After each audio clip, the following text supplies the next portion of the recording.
Bienvenue à toutes et à tous sur l'Intelligent TV. Vous suivez l'émission La Revue de presse grand format, l'émission consacrée au décryptage des sujets qui ont dominé l'actualité de la semaine du lundi 26 au vendredi 30 juillet 2021. Pour le faire, nous sommes avec un journaliste. Il s'appelle Jean-Paul Oro via Skype depuis la France, Paris, la capitale de ce pays. Il est correspondant Europe de l'Intelligent d'Abidjan depuis 2003 et président de l'Union des journalistes ivoiriens de France, en abrégé UJIF. Monsieur Jean-Paul Oro, bonsoir, bonjour. Merci à vous d'avoir accepté notre invitation. Bonjour Khalil, merci de m'avoir invité. Alors, cette émission va s'articuler autour de 4 rubriques. Il s'agit de la synthèse de la semaine, du rétro, du micro-trottoir et du focus aux médias africains. La première rubrique par laquelle nous démarrons donc ce programme, c'est la synthèse des revues de presse quotidiennes de la semaine. On voit cela en images.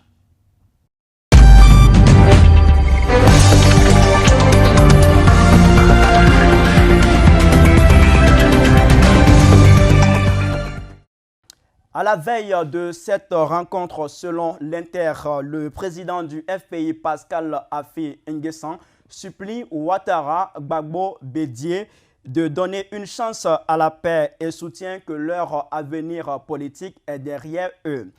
Parlons toujours de politique nationale, cette fois du PDCI RDA, avec le bélier intrépide. Le confrère fait dire à Jean-Louis Billon, secrétaire exécutif du parti en charge de la communication, qu'il est possible qu'il soit candidat à la présidentielle de 2025.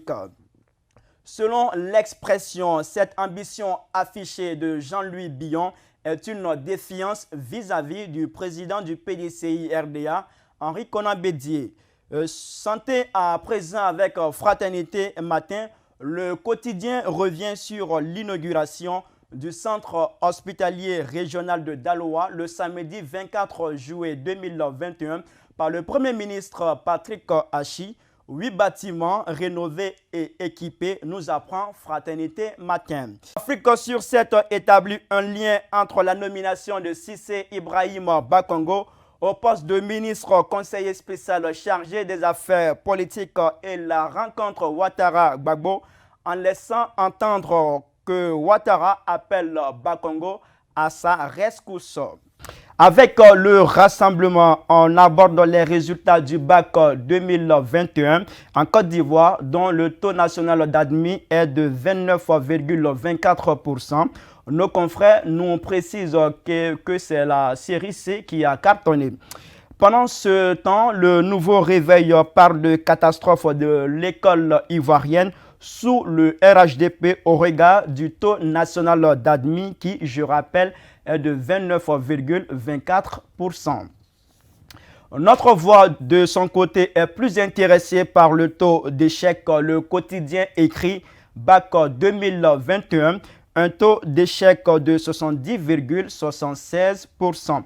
Les gens d'Abidjan s'intéressent au 9e sommet du traité d'amitié et de coopération entre la Côte d'Ivoire et le Burkina Faso. À ce propos, le journal écrit à sa une, Bolloré Transport Logistique à l'épreuve de la colère et de l'ultimatum de Ouaga et Abidjan. En titre d'appui, le quotidien évoque les dossiers qui attendent les présidents Alassane Ouattara et Roch Marc Christian Kaboré. De son côté, Connexion Ivoirienne.net nous apprend que le volume des échanges commerciaux entre la Côte d'Ivoire et le Burkina Faso, situé à 348 milliards de francs CFA, en 2018 a atteint le cap de 350 milliards de francs CFA à ce jour. Le rassemblement laisse voir que le Conseil national de sécurité frappe fort et d'ajouter plusieurs arrestations, des destructions et des saisies. L'armée frappe fort, affirme l'avenir, avec à l'appui des chiffres en termes d'arrestation relativement à l'orpaillage clandestin et l'insécurité. L'expression, lui, emboîte le pas avec les mêmes chiffres issus de la réunion du Conseil national de sécurité d'hier. Le confrère aujourd'hui dévoile que la CPI, entendue Cour pénale internationale, annule son mandat d'arrêt contre Simone Gbagbo, tout en confirmant la fin des poursuites internationales à l'endroit de Simone Gbagbo. Notre Voix écrit que l'État a un train de vie excessif avec à la clé désormais 60 ministres. Le journal y voit une preuve irréfutable de la mauvaise gouvernance. Alors Jean-Paul Oro, nous venons de suivre la synthèse de la revue de presse quotidienne de la semaine. Dans l'actualité du lundi 26 juillet 2021, l'Inter faisait dire à Pascal Affi N'Guessan, président du FPI, que l'avenir politique de Ouattara, Gbagbo et Bédié est derrière eux. Est-ce que c'est un avis que vous partagez? Visiblement, Pascal Affi N'Guessan, en affirmant cela, affirme clairement ses ambitions pour 2025. Il a envie de demander, du moins à ses trois aînés, de s'éloigner de la conquête du pouvoir. C'est tout simplement ce que cela démontre. Maintenant, est-ce que un citoyen est en droit de demander à un autre citoyen ivoirien de ne plus participer à un quelconque jeu politique ou à une quelconque compétition politique? Je ne le crois pas. Mais je crois dans l'ensemble que les Ivoiriens sont eux-mêmes un peu, d'une certaine manière, un peu, je ne dirais pas, blasés du jeu d'entre ces trois personnalités-là. Mais ils ont envie de dire, bon, c'est bon, ce que nous avons vécu dans ce pays-là, d'une certaine manière, vous avez vos différentes responsabilités morales et politiques là-dedans, il serait bon que vous vous éloigniez un peu de la compétition et du champ politique en espérant que tout ce que cela a entraîné comme trouble et convulsion puisse s'écarter de la vie politique de la nation ivoirienne. Je pense que c'est peut-être dans cet état d'esprit que le disait Pascal Affi N'Guessan, mais si en même temps la génération à venir est héritière de cette idée, de cette façon de faire de la politique par leurs différents aînés, je ne pense pas que les choses puissent changer. La question n'est pas véritablement dans le changement des hommes, mais pour moi, la question est dans le changement des idées, de la mentalité. Mais je pense qu'il est clair que Pascal Affi N'Guessan, en parlant ici, indique clairement sa volonté d'être encore une fois candidat en 2025 et demande normalement à son président, comme il a dit lui-même à son chef Laurent Gbagbo, de ne plus rempiler pour une autre aventure présidentielle. Alors, Jean-Paul Oro, je le disais, Pascal Affi N'Guessan, en disant ceci, affiche son intention d'être candidat en 2025, comme vous l'avez signifié. Pascal Affi N'Guessan, candidat en 2025, il a quelle chance pour gagner?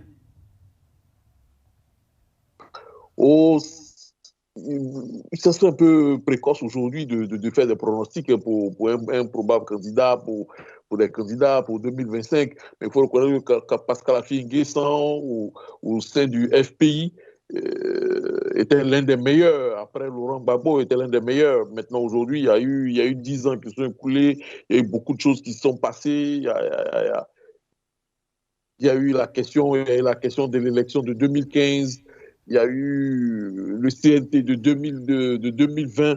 Il y a eu plein d'événements qui font qu'aujourd'hui, dans l'esprit des Ivoiriens, Pascal Affi N'Guessan est certes une personnalité importante, mais est-ce qu'il a le niveau aujourd'hui pour dire que, certes, il est présidentiel, mais juger comme ça de ses possibilités, avec quel appareil il s'en va? Est-ce que c'est avec le FPI aujourd'hui qui part? C'est avec quel monde il va? Est-ce que c'est avec le monde de Laurent Gbagbo il va? C'est avec quel adversaire il compétit? C'est tout ça là. Mais il faut reconnaître que dans le paysage politique ivoirien, Pascal Affi N'Guessan est une personnalité non des moindres. Pascal Affi N'Guessan est une personnalité non des moindres, comme vous l'avez signifié. Est-ce qu'il a un avenir politique, lui? Oui, Pascal Affi N'Guessan a bel et bien un avenir politique. Il s'est débrouillé. Comprenez, malgré les difficultés, c'est vrai qu'il avait l'appareil du FPI sans en avoir le monde, mais il a réussi en l'espace de 5-6 ans, le Moronou, chez lui, a devenu une personnalité incontournable. Aujourd'hui, on peut compter clairement que la moitié du vote vote du Moronou appartient à Pascal Affi N'Guessan.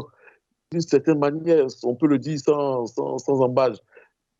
Quand une personnalité politique devient au plan régional aussi importante que Pascal Affi N'Guessan l'est aujourd'hui dans le Moronou, on peut dire qu'il a de l'avenir. Et en plus de cela, il est jeune. Vu l'âge de la classe politique ivoirienne, il est sensiblement jeune. Toujours dans l'actualité du lundi 26 juillet 2021, la presse ivoirienne, à partir d'un entretien accordé aux médias français Brut, a rapporté de Jean-Louis Billon qu'il est possible qu'il soit candidat à la présidentielle de 2025. Alors, que vous inspirent ces propos du directeur exécutif, sinon du secrétaire exécutif en charge de la communication et de la propagande au niveau du PDCI-RDA? Ça montre simplement que c'est un garçon, un monsieur qui a beaucoup d'ambition. Il dirige une entreprise familiale qui marche, qui gagne beaucoup d'argent. Il montre son ambition d'être un homme politique de premier niveau. Il y arrive. Malheureusement, il n'a pas pour lui la possibilité d'être soutenu par le parti politique dans lequel il milite, c'est-à-dire le PDCI. Maintenant, est-ce qu'il sera capable, lui-même, autour de sa personne, autour de son ambition, de sa vision, de mobiliser des hommes, des idées, de l'argent pour nourrir et encourager son ambition? C'est cela aussi la force d'un candidat quand il va aux élections présidentielles. C'est un peu difficile dans notre pays, partir seul comme ça, sans un appareil, surtout quand on sort. Si on n'a pas le soutien d'un appareil politique comme le PDCI-RDA, moi je pense qu'en lançant ce filet très tôt aujourd'hui, en 2021, c'est espérer qu'il puisse avoir les différentes négociations pour qu'en 2025 ou avant 2025, certainement, le PDCI décide d'adouber sa candidature. Est-ce que vous êtes de ceux qui pensent que ces propos de Jean-Louis Billon exprime une certaine défiance vis-à-vis du président du PDCI-RDA, Henri Konan Bédié, qui n'a pas encore affiché sa volonté de s'écarter de la scène politique en Côte d'Ivoire? Cette observation a sa valeur, Le PDCI et certains nombres de partis politiques, c'est clair, aujourd'hui, fonctionnent comme des sectes. Les gourous les leaders sont des gourous. Le FPI, au FPI, c'est Laurent Gbagbo. Au PDCI, c'est Henri Konan Bédié. Au RHDP, je dirais, l'ancien RDS, c'est Alassane Ouattara. Voilà, en prétendant vouloir être président, en vouloir être calife à la place du calife, c'est cela en fait. C'est une sorte de défiance. Il faut attendre d'abord que le calife même décide de dire, bon, écoutez, je vous présente celui qui... Mais en même temps, c'est une manière, je dirais, à mon sens, je dirais, assez élégante de dire à Monsieur le Président Henri Konan Bédié, si vous désirez un jour vous écarter ou ne pas prétendre à la candidature, à la présidence de la République de Côte d'Ivoire encore, à nouveau, moi je suis là, je suis disposé, j'ai l'énergie, j'ai les idées et je pourrais guider les hommes que vous me conférez pour y aller. Je pense que c'est dans cette logique qui s'inscrit avec politesse. Sinon, s'il voulait aller en logique de défiance, en 2020, il l'aurait fait. Mais je pense qu'il pense qu'il est beaucoup plus sage, beaucoup plus prudent et il veut y aller avec le PDCI. Justement, en 2020, il avait affiché sa volonté d'être candidat. Au dernier moment, il s'est rétracté. Et en 2021, il affiche aussi qu'il n'écarte pas une candidature en 2025. Finalement, on se demande, est-ce que ce monsieur il est courageux d'affronter Henri Konan Bédié? C'est pas ce niveau ce n'est pas ce niveau véritable. Moi, c'est pas ce niveau que je juge le courage ou le non-courage d'un homme politique. Je juge le courage ou le non-courage d'un homme politique sur la question de la vie de la nation. C'est en ce moment comment je juge le courage d'un homme politique. Maintenant, affronter le président Henri Konan Bédié, c'est une question tout simplement de stratégie, de tactique. Aujourd'hui, peut-être qu'il avait un atout majeur qu'il a perdu ces derniers temps. Son beau-père, l'ambassadeur Charles Gomis, c'était un atout majeur qui était un ami du président Henri Konan Bédié, qui aurait pu parler en sa faveur, qui parle bien à l'oreille d'Henri Konan Bédié, qui sera paix à son âme, qui sera inhumé cette semaine, fin de semaine à Abidjan, que lui a dit. Donc voilà, j'ai une pensée pour lui. Je pense que c'est un atout majeur que que Jean-Louis Billon a perdu. Mais bon, il a beaucoup d'autres atouts. Cependant, au PDC aussi, il y a encore des velléités, il y a des volontés. Ce sera le moment, le temps des arrangements et autres. Peut-être même imaginer une démocratisation réelle et le temps des primaires, pourquoi pas, dans un parti politique, pour une fois en Côte d'Ivoire. On pourrait l'imaginer, ça pourrait se faire. La remise des travaux de la première phase de réhabilitation du centre hospitalier régional de Daloa par le Premier ministre Patrick Achi était aussi au cœur de l'actualité. Elle a consisté à la rénovation et à l'équipement de 8 bâtiments à hauteur de 4 milliards de francs CFA. Quel commentaire faites-vous de cette action? J'ai tout simplement envie de dire enfin. Pourquoi enfin? Tout simplement envie de dire enfin. Ça faisait pratiquement 2 décennies que ce centre hospitalier. Je suis du département, je suis originaire du département de Daloa. Ça fait près de 20 ans. J'ai fait toute ma vie, je dirais d'une certaine manière, toute mon école, toutes mes études. Je traversais cet hôpital je quittais le quartier piscine pour aller au lycée 1. Quand j'ai quitté le lycée 1 pour être au lycée 2, qui est à côté du centre hospitalier, j'y ai été moi-même été hospitalisé. J'ai vu cet hôpital se dégrader d'année en année. Quand j'ai commencé à travailler, quand j'y allais, enfin, il fallait vraiment, il fallait que cet hôpital-là soit réhabilité. Bon, nous espérons que d'autres actions plus importantes seront menées pour le rendre beaucoup plus fonctionnel, parce que c'est un hôpital qui est très sollicité dans la région. Pratiquement toutes les localités autour envoient leurs malades là, Zoukoubé, Issia, je dirais quelquefois même venant un peu de l'ouest, venant un peu du nord de la ville de Daloa, ceux qui viennent de Vavois et autres. Ces gars-là, quelquefois, ils viennent même quelquefois du sud.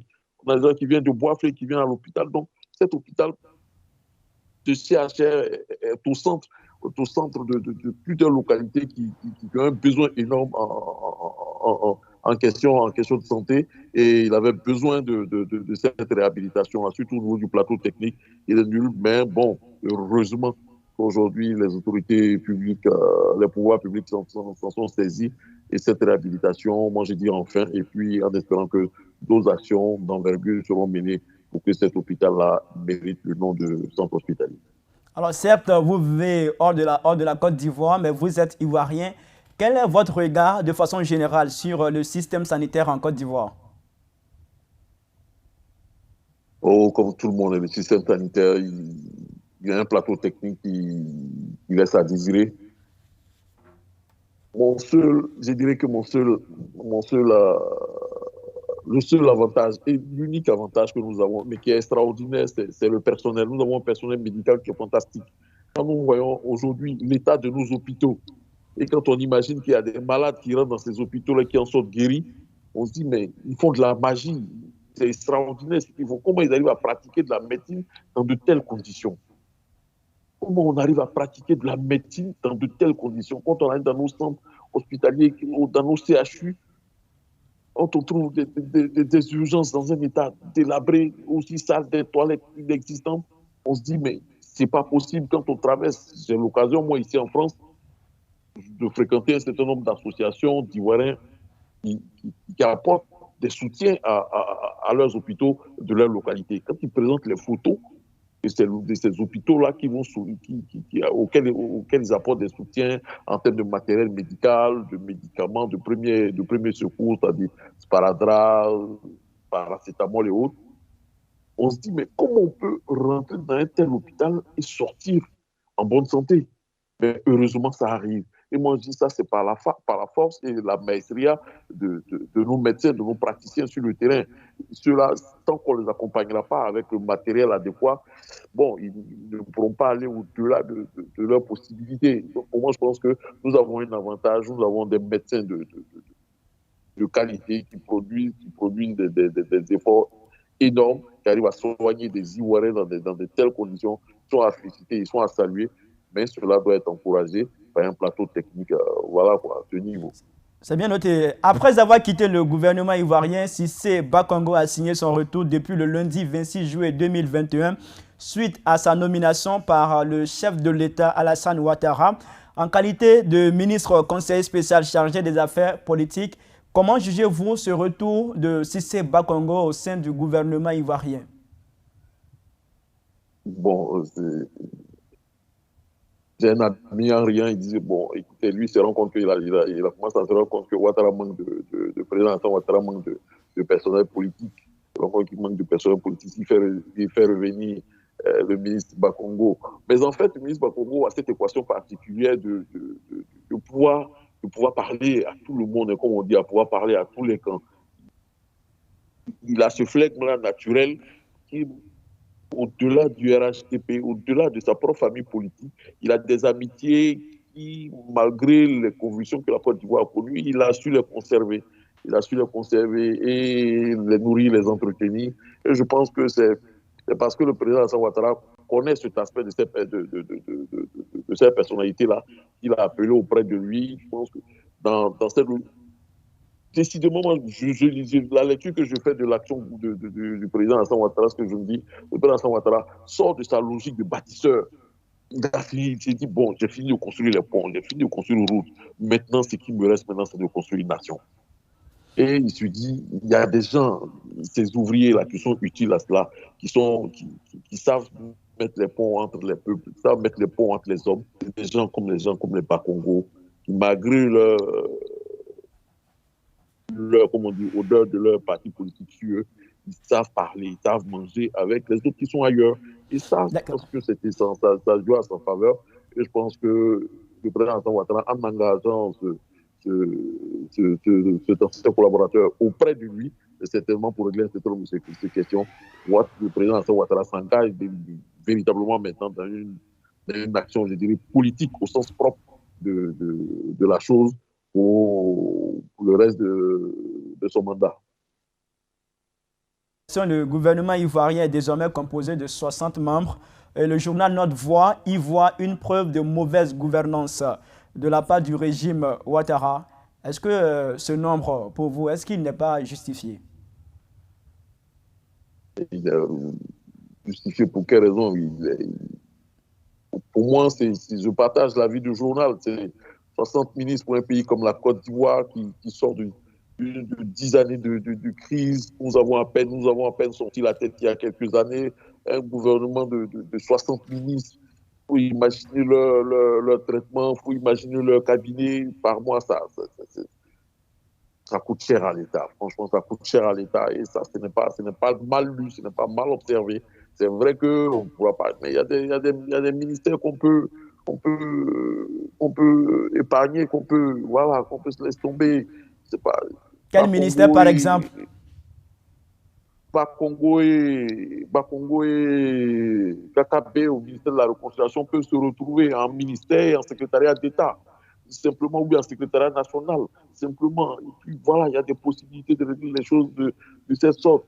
Le ministère de la bonne gouvernance, on a un qui est en fonction il y a un service de contrôle de l'État qui existe dans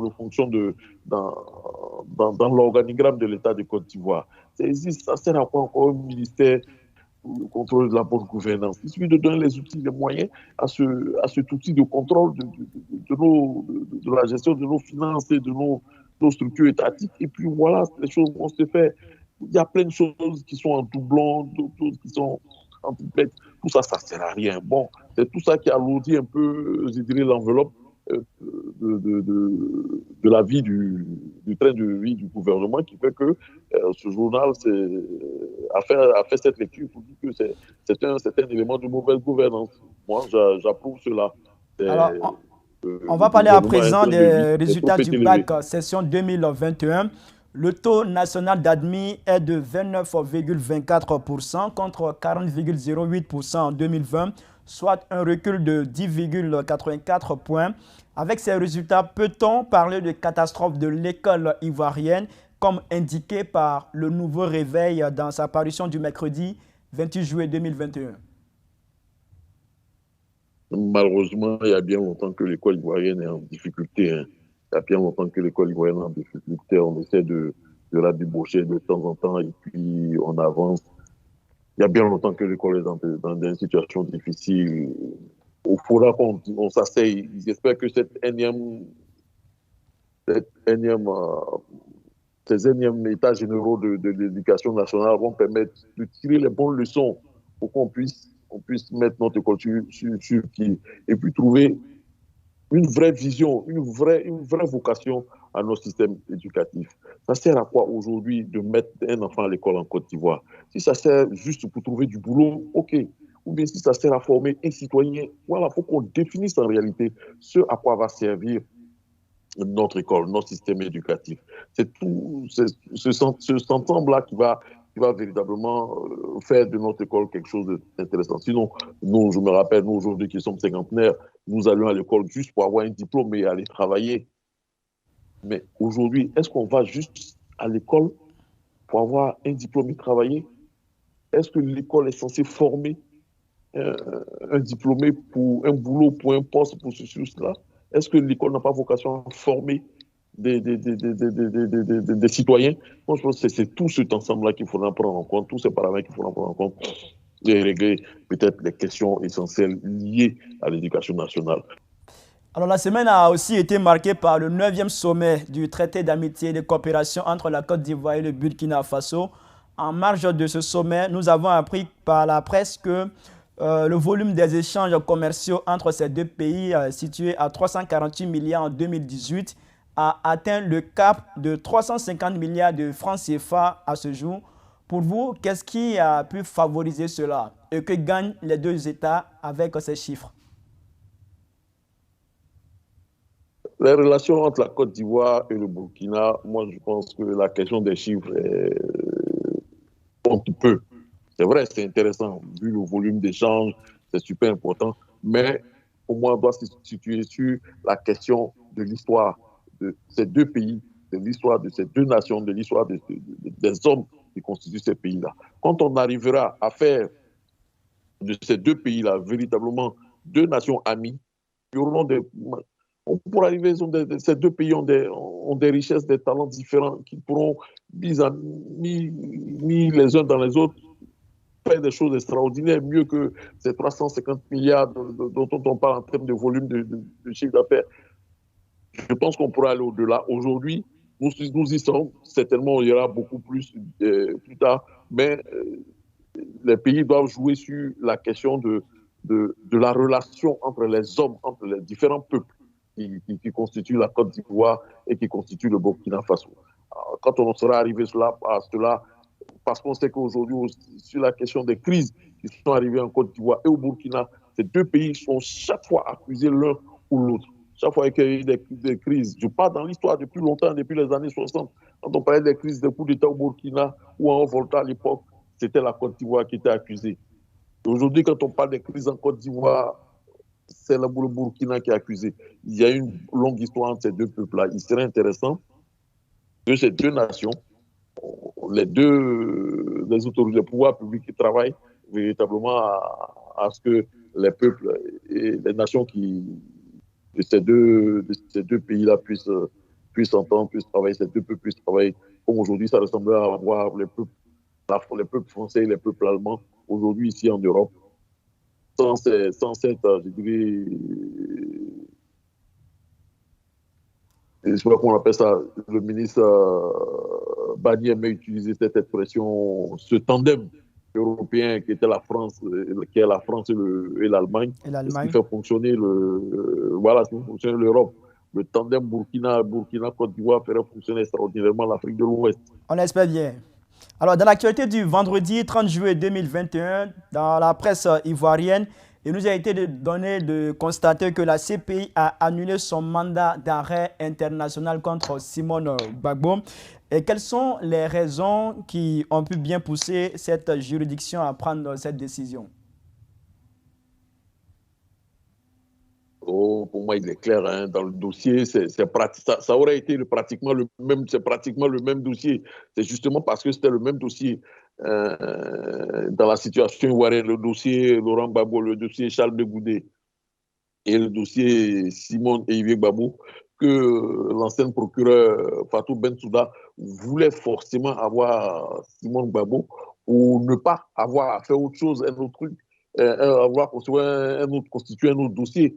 Voilà, c'était le même dossier inscrit là-dedans. Donc, quand le nouveau procureur, certainement, il arrive, il se rend compte que un dossier qui a été trouvé, qui a été jugé exceptionnellement faible, et certainement lui au plus pareillement, c'est trouvé que ça ne servait à rien de continuer à poursuivre une dame dont sur des preuves qui, pour les juges, pour les juges de la Cour pénale internationale étaient faibles. Pour moi, cette décision est liée tout simplement au verdict qui a été prononcé à l'endroit du président Laurent Gbagbo et du ministre Albert Koudé. Elle gagne politiquement avec cette décision de la CPI? Qu'est-ce qu'elle gagne politiquement?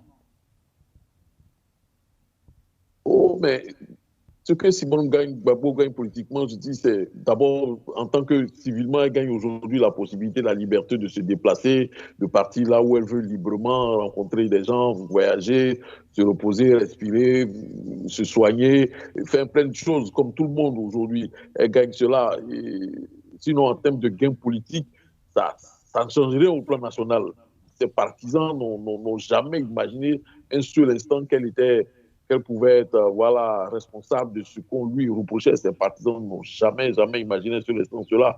Ceux qui ne sont pas ses partisans non plus, eux aussi, bon, ils espèrent que cette décision-là sera favorable en leur faveur pour estimer que, bon, comme le président Alassane Ouattara avait décidé de n'envoyer aucun autre Ivoirien à la CPI, donc même si d'aventure la CPI réclamait un autre Ivoirien, cela ne se ferait pas et que, voilà, les opposants, ou du moins ceux qui sont les partisans de Simone Gbagbo ne pourrait pas dire, mais voilà, on va aller à la CPI. Mais vous-même, Simone Gbagbo, elle a bénéficié de la faveur du président, de la grâce du président, donc elle n'est pas partie, c'est pas les autres. Donc il y a tous ces éléments-là qui jouent. Moi, je pense que du point de vue politique, il n'y a pas grand-chose, mais humainement, comme une personne, comme tout le monde, elle pourra voyager, avoir son passeport, se déplacer et faire toutes les choses que tout le monde fait, voyager, se soigner, et puis rencontrer des amis et autres. Certainement, on continuer si elle avait des ambitions, voilà, construire un réseau, peut-être à l'international.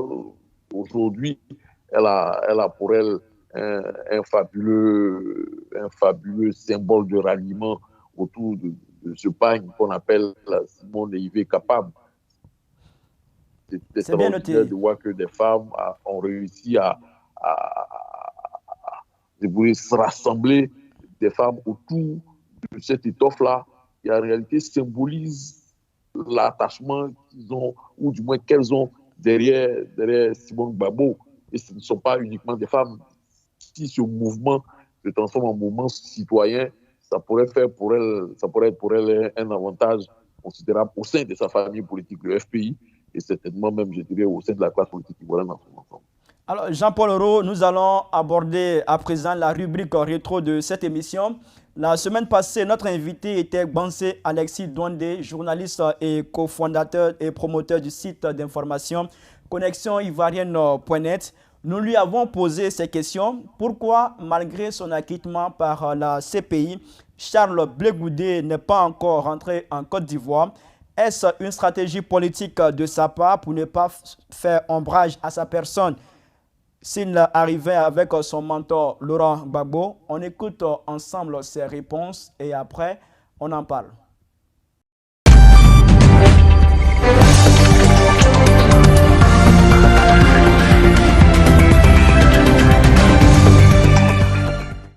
Bon, comme on l'a entendu, il n'a pas de passeport. C'est ce qu'on a dû entendre. Il n'a pas encore de passeport. Le passeport ivoirien ne l'a pas encore été délivré. Je pense que pour avoir un passeport ivoirien, il faut se faire enrôler. C'est toutes les procédures. Il faut faire apparaître sur les fichiers nationaux. C'est ce qu'il est en train de faire. Bon, je ne sais pas pour quelle raison ça n'a pas été fait depuis pratiquement 2 ans qu'ils ont été acquittés. Je n'ai pas d'informations là-dessus, mais je pense que là où il est actuellement, c'est la bonne voie. S'il allait à l'ambassade, c'est qu'il a pris contact avec les autorités ivoiriennes pour se faire délivrer un passeport. Et je pense que c'est la meilleure méthode. Peut-être que dans les mois ou les semaines à venir, on aura un résultat positif le concernant. Voilà. Mais il faut dire aussi que, vu un peu les différences d'âge, vu le président Laurent Gbagbo qui a 76 ans, Charles qui n'a pas encore 50 ans, ou même qui a 50 ans à peine et autres, bon, l'urgence aurait souhaité que le président Laurent Gbagbo rentre en Côte d'Ivoire avant Charles Blé Goudé. Quelque part, il n'y a pas d'injustice, moi, personnellement. pense que Blé a dû faire face à certains problèmes administratifs qui sont réels, voilà. Ils sont réels et aujourd'hui, on arrive à une situation où il y a des ouvertures qui se créent. Il profite aussi de ces ouvertures, mais je ne pense pas que ce soit une stratégie politique. Je pense que le connaissant personnellement, lui rend une visite à quelques reprises à La Haye en prison. Je pense que s'il a la possibilité, il va rentrer le président Gbagbo. Le confrère, est-ce que vous épousez son argumentaire? Lequel argument? Lequel? Tout son... Oui, tout ce qu'il a dit relativement à la question de savoir pourquoi Blé Goudé est encore hors de la Côte d'Ivoire malgré son acquittement et puis de savoir si c'est vraiment une stratégie politique de sa part pour ne pas se faire dominer ici par son mentor. Non, je ne pense pas. Je pense que ce que Bansé a dit, c'est tout à fait cela. Je ne pense pas que Charles Blé Goudé ait dans sa tête un seul instant un calcul vouloir se mettre en concurrence avec l'ancien président Laurent Gbagbo. Ce n'est nullement son intention. Je pense tout simplement que c'est la question claire. Les derniers événements l'ont montré. Hein, c'est la question de son passeport. Il n'avait pas de passeport. Il ne voulait pas. Et lui-même, il a dit plusieurs fois dans plusieurs échanges, il ne veut pas en faire une affaire nationale, une affaire politique, encore moins une affaire conflictuelle. Il veut que ce soit doucement que l'affaire de son passeport se règle. Comme tout citoyen, il est allé à l'ambassade et au consulat, il a fait sa demande, il a fait les papiers, il a fait tout ce qu'il fallait. Et puis voilà, dans ces derniers temps, je crois la semaine dernière, il a été invité à aller se faire enrôler, poser son empreinte et autres. Et puis bon, je crois dans le prochain jour, il aura son document, comme tout Ivoirien, et il prend la décision de rentrer, je pense, selon ses dates, selon ses goûts. Hein. Vous savez, il est éloigné de son pays, ça fait près de 10 ans. Je ne pense pas que quand on est éloigné de son pays, près de 10 ans en rentrée, la personnalité qu'il a représentée dans les esprits des Ivoiriens, de ses partisans et de ceux aussi qui ne sont pas ses partisans.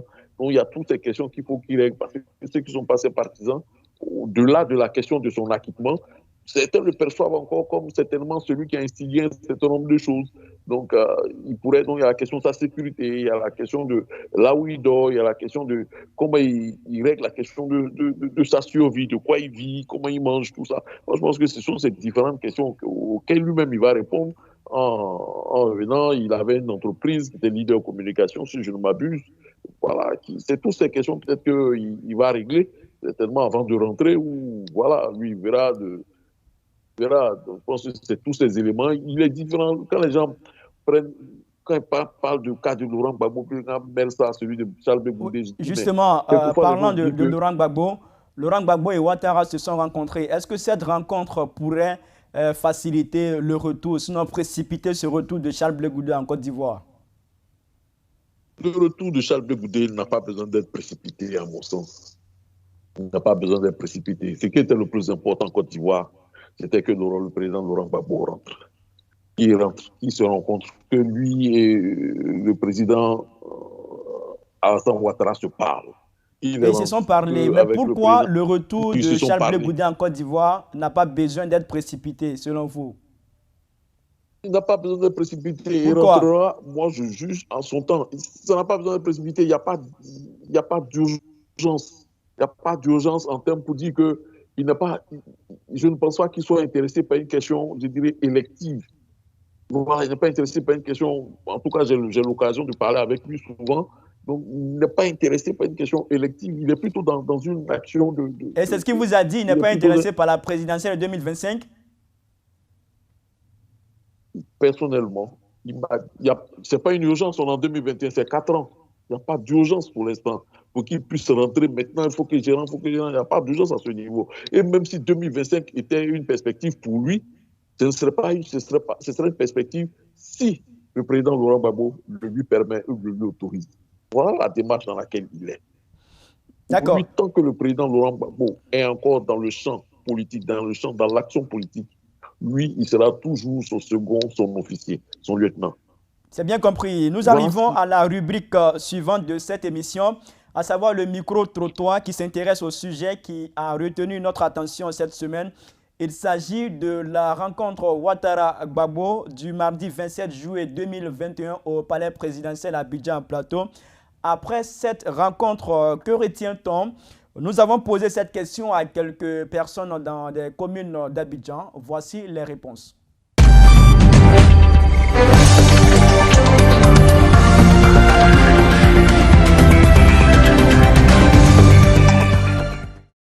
C'est ça, les Ivoiriens attendaient depuis longtemps.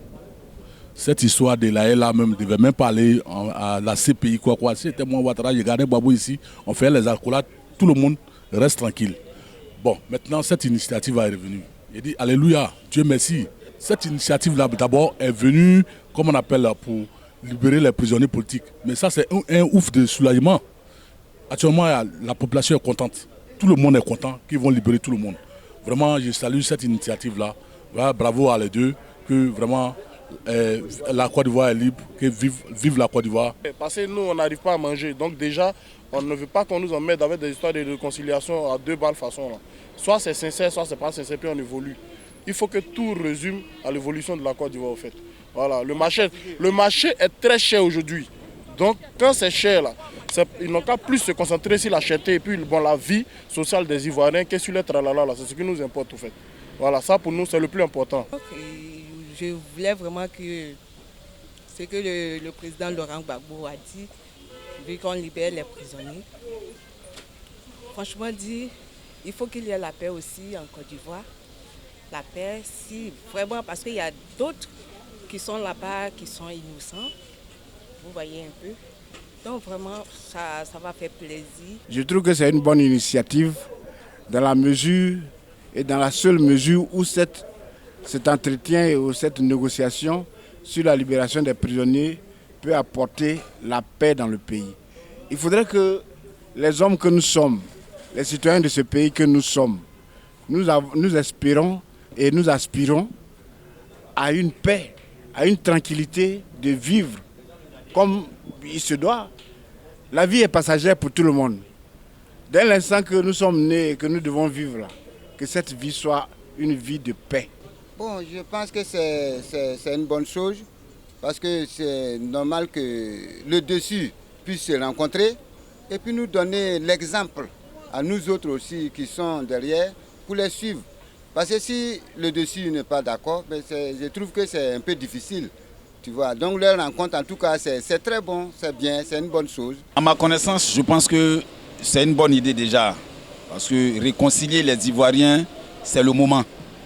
Si notre président allait chez monsieur le président Ouattara pour qu'on libère nos frères qui sont en prison depuis 10 ans, je pense que c'est une bonne solution. Hein? On doit apaiser nos cœurs pour que tous, nous, Ivoiriens vivant dans ce pays, beau pays, nous allons tous à la paix. Alors, Jean-Paul Oro, avant d'aborder cette question du plaidoyer du président, de l'ancien président Laurent Gbagbo, dites-nous déjà, qu'est-ce que vous, personnellement, avez retenu de cette rencontre entre Ouattara et Gbagbo? Bon, j'ai retenu une chose essentielle, c'est qu'ils pouvaient se parler. Ils savaient qu'ils pouvaient se parler, ils se sont parlé. Ils ont pris le temps certainement d'éliminer un certain nombre de contentieux qui existaient entre eux. Et puis voilà, ils se parlent aujourd'hui tranquillement, sans problème. Moi, je suis heureux que cela se soit fait. Ça décrispe l'atmosphère, l'humeur de la population est meilleure. Et puis voilà, maintenant on peut partir sur de bonnes choses. Mais il ne faudrait pas que cette rencontre occulte un certain nombre de questions qui sont essentielles pour ma part. Ce sont les questions de justice, ce sont les questions de réparation. Cette crise a fait connaître à la Côte d'Ivoire des crimes odieux, des crimes inutiles. Et il y a un certain nombre de crimes qui ne peuvent pas être laissés comme ça, voilà, impunis. Cette réconciliation, certes, nous l'appelons tous de tous nos cœurs, nous la voulons tous de tous nos cœurs. Et ces deux personnalités, en se rencontrant, ont posé, je dirais, les premiers jalons.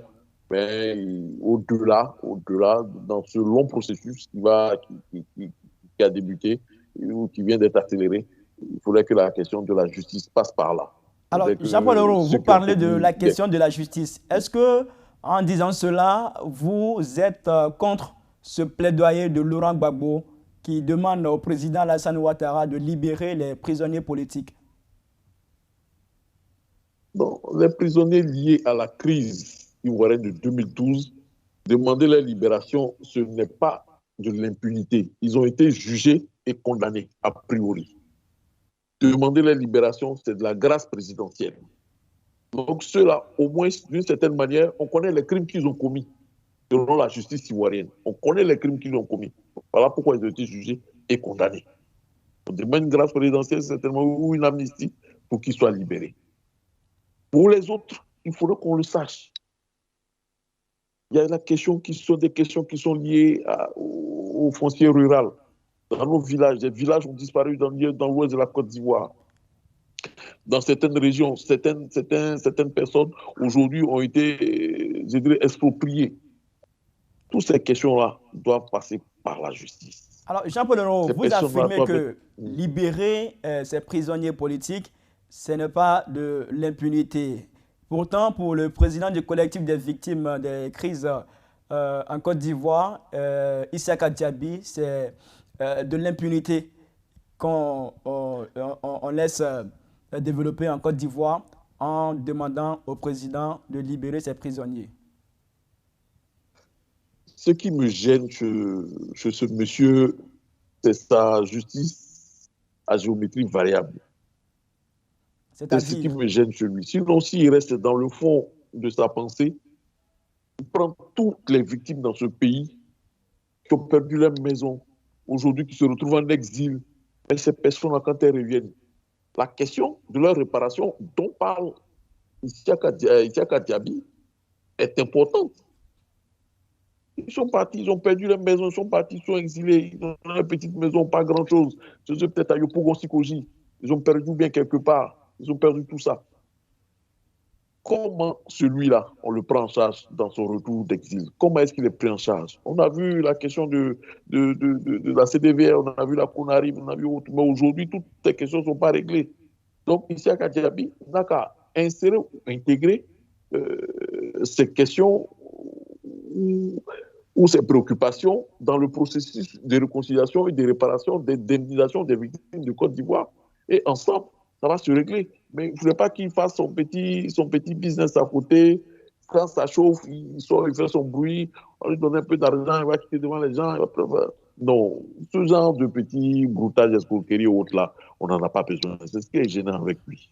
Alors, quelles sont les chances pour ce plaidoyer de Laurent Gbagbo d'avoir un écho favorable auprès du président de la République, Alassane Ouattara?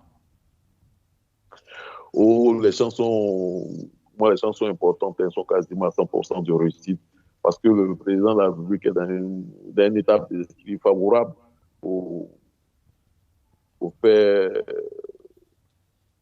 un climat social de paix. Ça se sent véritablement qu'il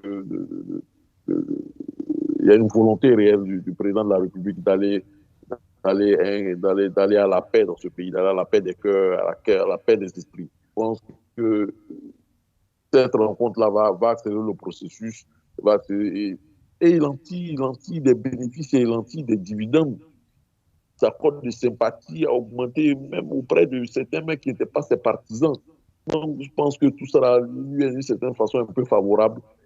Ceux qui le voyaient un homme plus sévère, méchant, ils l'ont découvert la dernière fois en homme, en être humain, capable même de reconnaissance et de gratitude face à Laurent Gbagbo. Il a reconnu humblement qu'à un moment, quand il était en difficulté, il était dans le désarroi. Laurent Gbagbo l'a aidé quand il était dans la peine et dans la détresse, quand il avait perdu sa mère. Laurent Gbagbo l'a aidé. Humainement, devant les caméras du monde, il le reconnaît.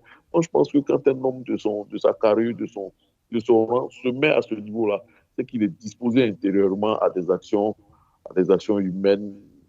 Voilà quoi. Bon, je pense que je ne suis pas Madame Soleil, mais je pense que les prochains jours nous montreront que certainement d'ici quelques jours, d'ici une semaine à l'occasion de la fête nationale, dans son discours à l'adresse à la nation, le président de la République annoncera des nouvelles intéressantes pour la paix. On le verra bien. Pour reprendre les mots du confrère de Le Jour Plus, Peut-on affirmer que Alassane Ouattara et Laurent Gbagbo sont éligibles au prix Nobel de la paix avec cette rencontre du mardi 27 juillet 2021? Oh là, on en fait beaucoup, hein. On en fait beaucoup quand même. Hein. C'est un peu trop tôt.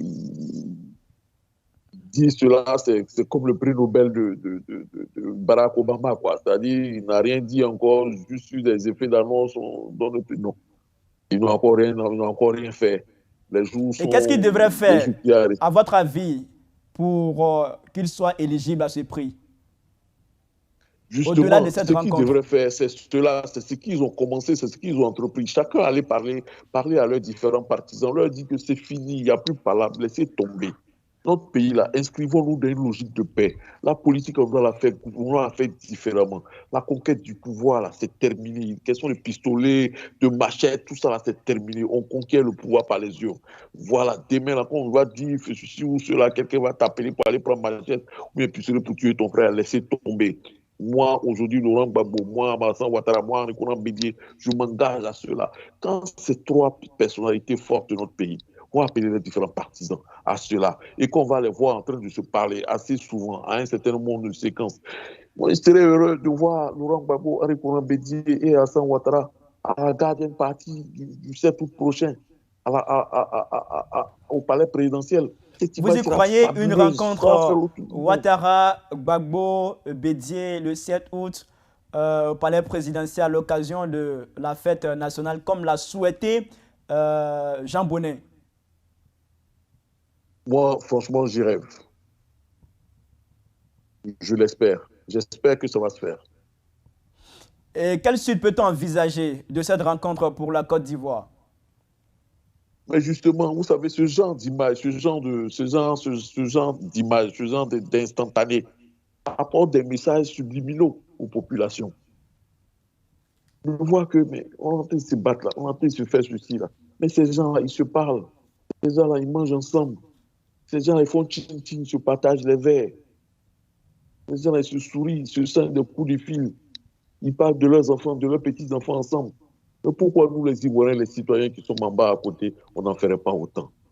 Moi, je pense que ce sont ces images, ces photos, et ils en sont conscients, hein, les trois là, ils en sont conscients. Et voilà pourquoi j'ai dit, ils vont nous en servir, ils vont nous en donner. Et moi, j'aimerais qu'ils nous en servent, ils nous en donnent de ces images de paix, de fraternité, tout en étant différents hein, du point de vue idéologique, politique, tout en voulant être des compétiteurs, des concurrents sur la question du fauteuil présidentiel, mais nous montrer que ce n'est pas une question de vie ou de mort pour conquérir le pouvoir, ce n'est pas une question de vie ou de mort, c'est tout simplement une question d'être choisi par le peuple lors du vote.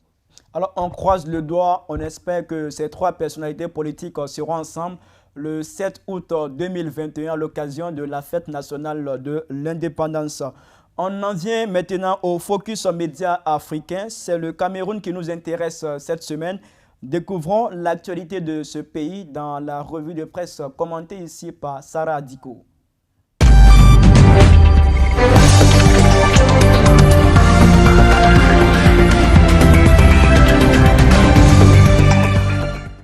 Focus média africain de ce jour nous conduit au Cameroun où on apprend avec le site Financial Afrique que le Fonds monétaire international FMI a approuvé un financement de 375 milliards de francs CFA pour la relance post-Covid sur la période 2021-2024 pour le pays. Selon le média en ligne, la première implication de cette décision est le déblocage de 96 milliards de francs CFA représentant la première tranche. L'objectif, ajoute Financial Afrique, est d'atteindre une croissance forte et soutenue adossée sur des financements adéquats et une politique compatible pour lutter efficacement contre les répercussions du Covid-19. Dans les colonnes du quotidien Réalité, le confrère souligne que pour combattre le groupe terroriste Boko Haram, l'armée camerounaise va changer de tactique.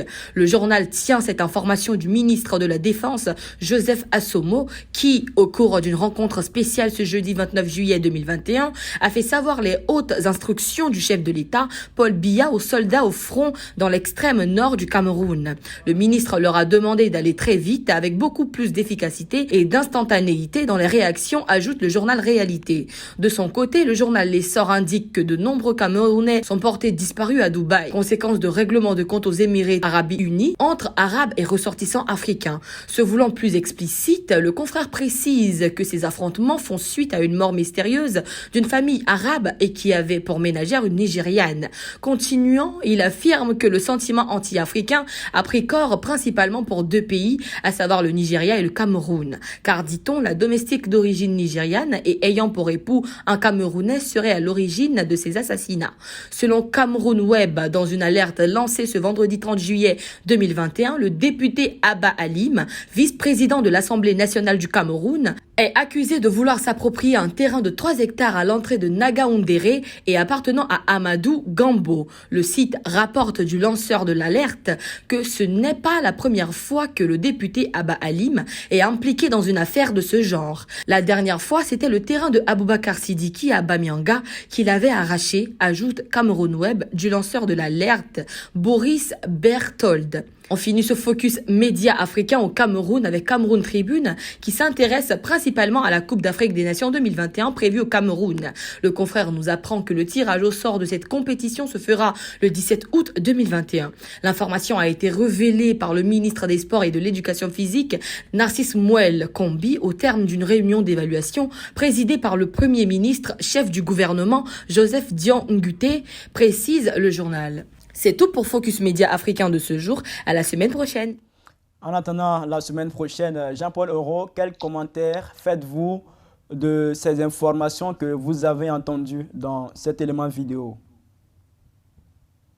De toutes ces informations, il y a une qui m'a touché personnellement, c'est principalement la dernière où ce député qui se permettait d'exproprier un certain nombre de ses concitoyens et compatriotes parce qu'il était, je crois, député.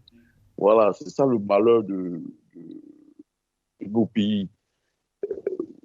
Quand ils sont à un poste, à une responsabilité publique, ils confondent la chose publique et la chose privée. Ça, il faut qu'on véritablement, cet état d'esprit-là, je pense qu'il faut qu'on règle ça, il faut que nos pouvoirs publics règlent ça. On a vu ça tout dernièrement avec notre ministre de la communication à l'époque et aujourd'hui ministre des ressources halieutiques, Sidi Touré, je crois. Il y avait carrément un portail sur une voie publique parce qu'il y habitait, il habitait sur cette voie, il l'a fermée. Et c'est lui, quand il doit passer, on l'ouvre, passer, il ferme. Voilà, c'est cette question, cette notion de la chose publique et de la chose privée, cette notion-là, cette petite barrière dans l'esprit de nos gouvernants qu'il faudra qu'ils comprennent.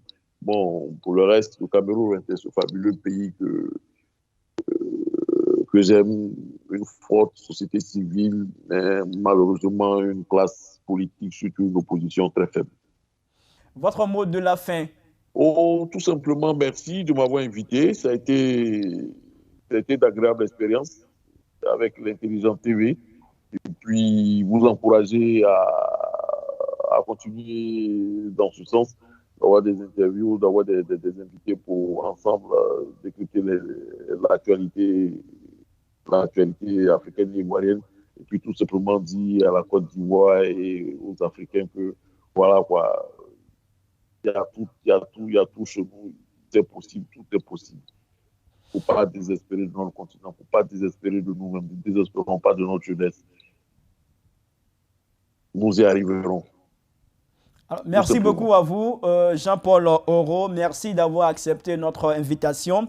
Je précise que vous êtes journaliste, correspondant Europe de l'Intelligence d'Abidjan depuis 2003 et président de l'Union des journalistes ivoiriens de France. Merci encore une fois de plus d'avoir accepté notre invitation. Merci pour tous les commentaires, pour toutes les analyses. Merci pour votre décryptage. Et puis, nous vous souhaitons bon vent à Paris, en France. Merci à la Radio U. Merci à vous d'avoir suivi cette émission. C'est tout pour la revue de presse grand format de cette semaine. On a été très heureux d'avoir été en votre compagnie. À très bientôt.